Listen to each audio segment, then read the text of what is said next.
The florist had just emailed the final invoice.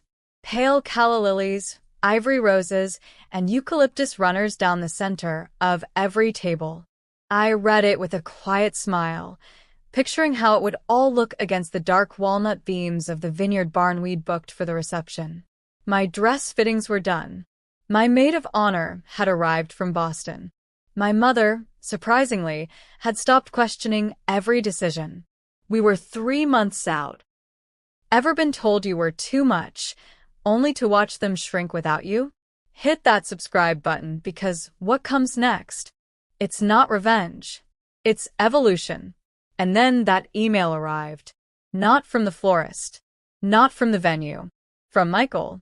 Subject line: let's talk tonight. At first, I didn't think anything of it. We lived together. Why send an email instead of texting? Maybe it was something logistical. But then I saw the timestamp, 3:14 a.m. And the 2 words he typed at the bottom, barely spaced beneath the signature line. Please understand. I still remember the way my stomach hollowed. Michael had always been precise, measured. He'd worked in consulting, where language wasn't just communication, it was architecture. He didn't use words like, please understand, unless he was about to tear something down. And he did. That night, over lukewarm leftovers and the pale hum of the refrigerator light, he told me we weren't getting married. He said he'd been thinking for a while, that he didn't want to waste more time, that he wasn't sure he loved me anymore. But the part that cracked bone? You're amazing, but you've always been a little much. I didn't beg. I didn't scream. I sat there and let him walk out of the apartment we shared. He left behind the monogrammed towels the bride mug his sister gave me and the framed engagement photo on the bookshelf. He took his cufflinks, his laptop, and the watch my father gave him before he knew. By morning, he'd moved in with her. Her name was Elise. She worked in PR. She was small, delicate, agreeable. The kind of woman who let men feel tall without ever challenging their reach. He'd been seeing her for 5 months. He said it just happened. But nothing just happens when you're trying on tuxedos. For weeks, I said nothing to anyone. I canceled the wedding myself. I called the vendors, returned the gifts, sent emails to people I didn't want to hear their condolences from. And then I did something no one expected. I didn't fade. I got promoted. I booked a flight. And I began again, without rewriting a single part of who I was. I didn't plan to see it. The wedding. Their wedding. It found me the way most things do now. Through a screen. I was sitting in a cafe 2 blocks from my new office, reviewing numbers for a pitch, when my phone buzzed with a message from a former mutual friend. Thought you should see this. No words. Followed by a single link. At first, I didn't open it. I left it blinking at the top of my phone screen, daring me. I ordered coffee, tried to focus on the graphs, the projected growth curve, the strategy. But it hovered. And when I finally tapped it open, it was all there. Elise in lace, Michael in gray. Rustic archway, matching champagne flutes, the whole illusion staged and filtered through an expensive lens. They got married in the same month we were supposed to. The same venue. He kept the booking. He kept the flowers. He even kept the playlist. It should have broken me, but it didn't. Not this time. Because I saw something in the photos that others wouldn't catch. His smile wasn't joy, it was performance. Too tight. Too focused. And Elise, radiant as she looked, never reached for his hand in any of the pictures. That kind of stillness, it doesn't come from contentment. It comes from knowing you're next to someone who won't catch you if you fall. Magnifying glass tilted left. Ever watch someone build their dream out of the pieces they stole from you? Subscribe, because this story isn't about what they took. It's about how I got it all back. I never texted Michael. Never liked the photos. Never responded to the whispers from our old circle. I didn't post thirst traps. I didn't date recklessly. I built. My team at work expanded. I launched my own branch of the firm. I traveled, spoke at conferences, was invited to panels where I was introduced as a thought leader. No one said I was too much anymore. They called it vision. They called it power. And then one night, 2 years after his wedding, I saw his name again. Not in an email, on LinkedIn. Michael T. is now open to work. I clicked. Senior partner, removed. Company, liquidated. Personal website, dead link. Michael was unraveling, and I hadn't even touched a thread. The message came on a Wednesday, 8:43 p.m. I just poured a glass of wine and set my phone on the counter, letting the music play while I rinsed makeup off my face. The buzz startled me, not because I wasn't expecting it, but because I had stopped expecting anything from him at all. It was short, hesitant. Hey. I know this is strange, but I was wondering if you had time to catch up. Just talk. No pressure. The name, Michael T. The same man who left me with wedding RSVPs and an empty apartment. The same man who said I was too much. Now he was back, and he wanted to talk. I stared at the message longer than I should have. Not because I didn't know what to do, but because I already did. I didn't block him. I didn't ignore him. I replied. Sure. Let me know when. Simple. Clean. Unexpected. Because sometimes silence isn't strength. Sometimes strength is letting them speak and letting them hear who you've become in the silence they left behind. We met at a neutral cafe. Not the old haunts. Not the coffee shop we used to share on Sundays or the rooftop bar where he proposed. This place was brighter, unfamiliar. I arrived early. He arrived late. When he walked in, he looked older. Not by years, but by wear.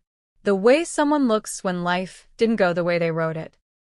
His eyes scanned the room nervously until they landed on me, and for a second, he almost didn't recognize me.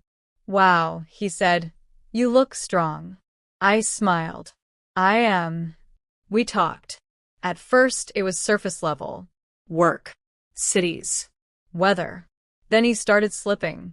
It didn't work out with Elise, he said. We thought it would, but she wanted different things. I nodded. I didn't need to ask what different meant. I knew Elise's type. She wanted fireworks, not fires to build around. She married the version of him he pretended to be for photos and couldn't stand the man he was at 7 a.m. unpaid and unshaved. She left. I asked. Filed. Took the condo. Said I lacked direction. Sounds familiar. Balance scale ever been the one they called too much, only for them to realize you were the only one who had enough? Tap subscribe, because this story is just warming up. He didn't apologize. Not directly. But he tried. In half statements, in shrugged regrets. He said he'd been selfish. Said he thought love had to feel easy. That I made him feel like he was always chasing something. You were, I said. You just didn't realize it was your own shadow.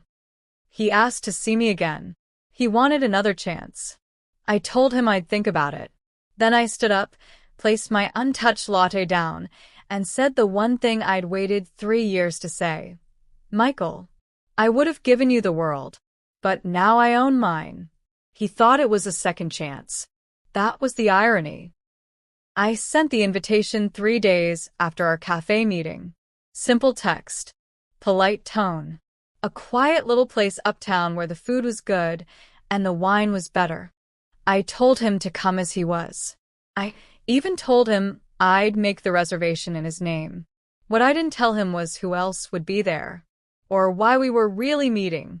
The restaurant was intimate. Warm lighting, slow music, brick walls with flickering candles along the edge. I wore black. Not to be dramatic, but because it made my stillness more visible. I wanted him to see how calm I was. How unmoved. He arrived right on time, jacket unbuttoned, hair damp from the evening rain. He looked hopeful. I looked ready. He sat across from me, smiling with that familiar twitch, half nostalgia, half nerves. "You look incredible," he said. "I've missed this." I didn't answer. Instead, I slid a folder across the table. He blinked. "What's this?" "Your share," I said, "of the property you walked away from." Inside the folder was a signed final agreement, one he never finished processing after he left. See, before the wedding, we'd gone into a joint investment, a real estate deal he never followed up on. He assumed I'd let it lapse. But I didn't. I kept the asset, built it, flipped it, and turned it into something worth 7 figures. Legally, he still had a trace name on one small part of it, a clerical oversight from before the breakup. One I'd been waiting to clean. So, I bought him out. With a check. An embarrassingly small one. "You can cash that," I said. "Or tear it up. Either way, you're no longer part of anything I own." He sat there stunned, staring at the check, the folder, the woman in front of him who no longer looked like a memory because I wasn't. I was a future he didn't belong to anymore. He asked if we could start over. Just one drink. Just see where it goes. "Michael," I said, folding my napkin slowly, "the woman you left doesn't live here anymore. And the one you see now, she wouldn't date you." I stood. I smiled. "But thank you for reminding me how far I've come." And I left him there, with the wine he ordered, the silence he earned, and the regret he couldn't swallow. I never blocked his number.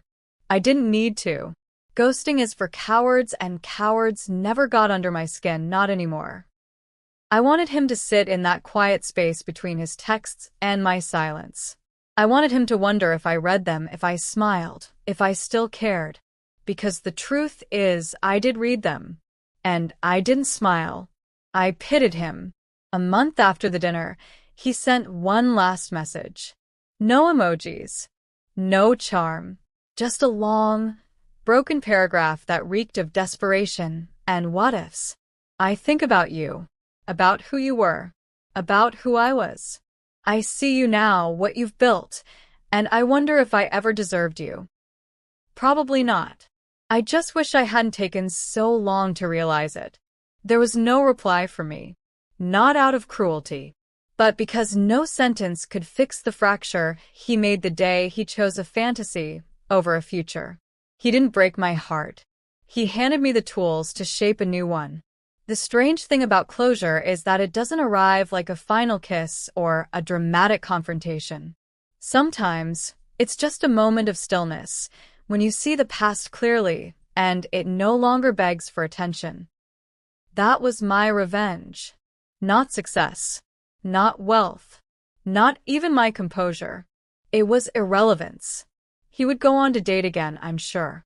Maybe even remarry. But no matter who he found, he'd always compare her to the woman he once left at the edge of forever. And I wouldn't remember the sound of his voice. Only the way it used to tremble when he realized he lost something real. And that was enough. If you've ever been someone's second thought, only to become the person they never stopped thinking about, Subscribe. Because some endings don't need flames, just distance. And the quiet sound of a door closing.